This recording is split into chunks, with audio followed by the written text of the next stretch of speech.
Hello there. This is Alice and Jill talking about blood chemistry and connections.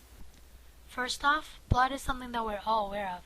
It contains plasma, platelets for clotting, red blood cells that contain hemoglobin, and white blood cells to fight off pathogens. It is carried in the blood vessels to deliver vital ions and molecules such as oxygen to the body so our daily functions are maintained. Its critical role to the body cannot be ignored. However, at a molecular level, how exactly does it work? Now let's look at some of the brief connections that we'll be making.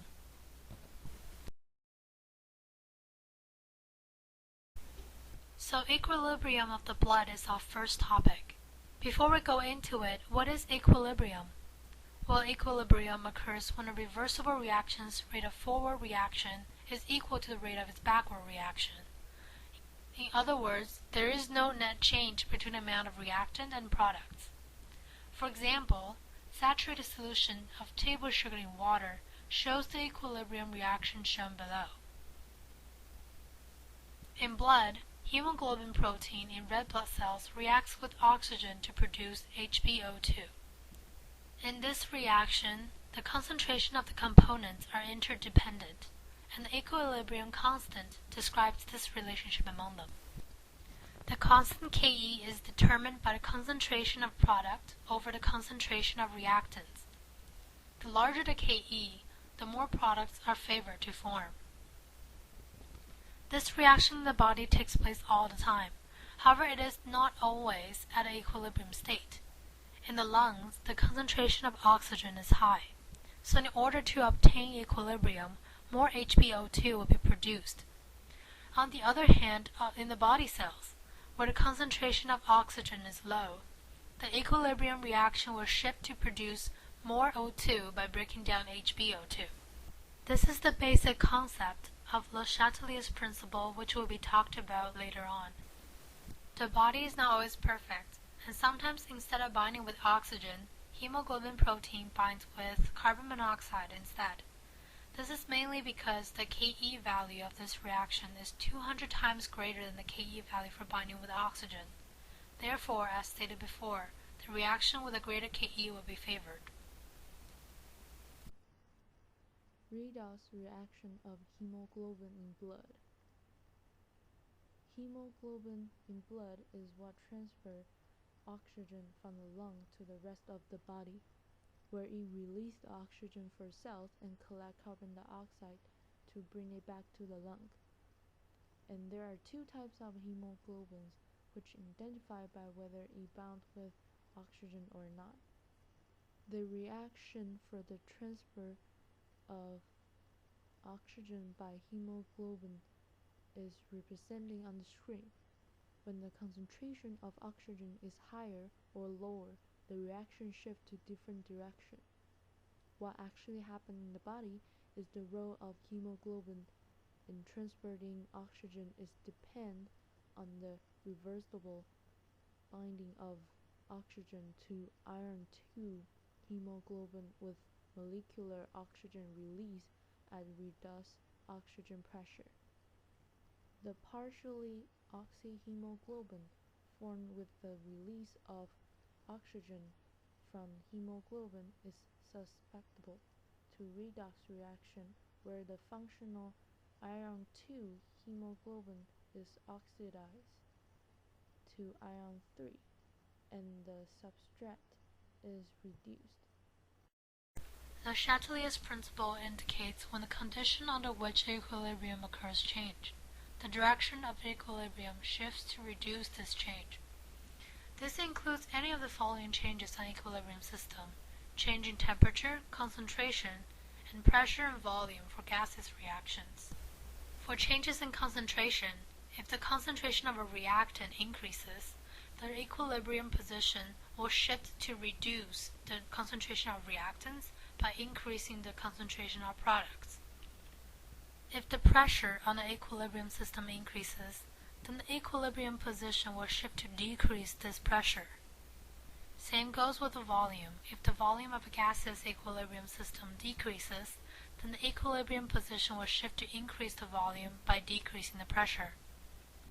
If the temperature of an endothermic equilibrium system increases, the equilibrium position will shift to use up the heat by producing more products. And if the temperature of an exothermic equilibrium system increases, the equilibrium position will shift to use up the heat by producing more reactants. In the body, Le Chatelier's principle can be used to explain how kidneys help prevent excessively high pH. When the pH of the blood is too high, the kidneys remove bicarbonate ions from the blood. As the kidneys decrease the blood's concentration of bicarbonate, the equilibrium reaction of carbonic acid plus water, producing hydronium ion and bicarbonate, is shifted towards the right to compensate for the loss of bicarbonate. When the equilibrium shifts to the right, more hydronium ions are generated together with bicarbonate ions. As a result, the pH decreases and the solution becomes more acidic. How buffer works in the body is our next topic. The buffers play a huge role in maintaining the pH homeostasis in the body.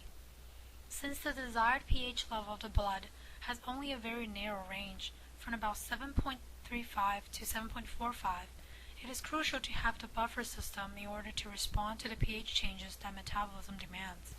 This system involves many parts of the body to work together by altering the amounts of different components, such as the reactant or products of reactions. So what is the buffer system like in blood? Let's take a look. Buffers are made of a weak acid and its conjugate base, or a weak base with a conjugate acid. As seen in the diagram below, HA and A, as well as H2O and hydronium, form conjugate acid and base pair. In the blood, the level of protons and hydroxide ions are constantly being added or removed. And since the concentration of the weak acid and its conjugate base are very large compared to the ions being added or removed, the pH resists to change very drastically. This overall helps to maintain a range of pH in the bloodstream. The major buffer system in the blood is the carbonic acid bicarbonate buffers. In the blood, metabolism makes the cells produce carbon dioxide as waste from cellular respiration. Carbon dioxide reacts with water to form carbonic acid. This is disassociated in water to form bicarbonate, which further disassociates into carbonate and hydronium, which makes the blood acidic. When a condition gets too acidic, the kidneys produce more bicarbonate to increase the concentration of bicarbonate in blood. This causes the equilibrium to shift to produce carbon dioxide and water, which are expelled at lungs. As the concentration of hydronium decreases, the pH raises. This process of neutralizing hydronium is actively carried out during exercise, where lots of CO2 is produced by muscle cells. The increase in the rate of releasing bicarbonate to react with hydronium to form CO2 will cause the lungs to expel at a faster rate. This, as we all have experienced, is a reason for panting and breathing faster when we exercise. And if the condition gets too basic with hydroxide entering the blood, bicarbonate will react with hydroxide to form water and carbonate. This way the pH will be lowered. pH of the blood. The ideal pH level for the blood is 7.35 to 7.45, and body goes to enormous length to maintain this level. Body pH is very important because pH controls the speed of body's biochemical reaction. It goes this by controlling the speed of enzymes activities as well as the speed that electricity moves through the body. The higher the pH of a solution, the more electrical resistance that solution holds. Therefore, electricity travels slower with higher pH. If blood pH were to vary 1 or 2 points in either direction, it would change the electrical chemistry in the body. There would then be no electrical power, and in a very short time you would die. This means that if pH level is either alkaline or acid, you will become ill, perhaps even die. Electrolytes in blood. Electrolytes are compounds that influence many aspects of body functions. One of those functions is the balance of fluid in and around cells. Electrolytes partially break down in water to form an ion. This ion is electrically charged and moved to either a negative or positive electrode. There are many major electrolytes in the blood, like potassium and calcium. The most common example is table salt. The electrolytes in sodium chloride is sodium ion and chlorine ion. Low blood pressure is often the result of low blood electrolytes. Electrolytes help to keep fluids in the blood vessel to maintain normal blood pressure. Also, it counts largely for increase in blood pressure. When people eat a large amount of sodium, body must balance out the electrolytes with water. Your brain sends a signal to drink and to increase fluids inside your body. This increase in fluids also increase blood volume, which lead to an increase in blood pressure.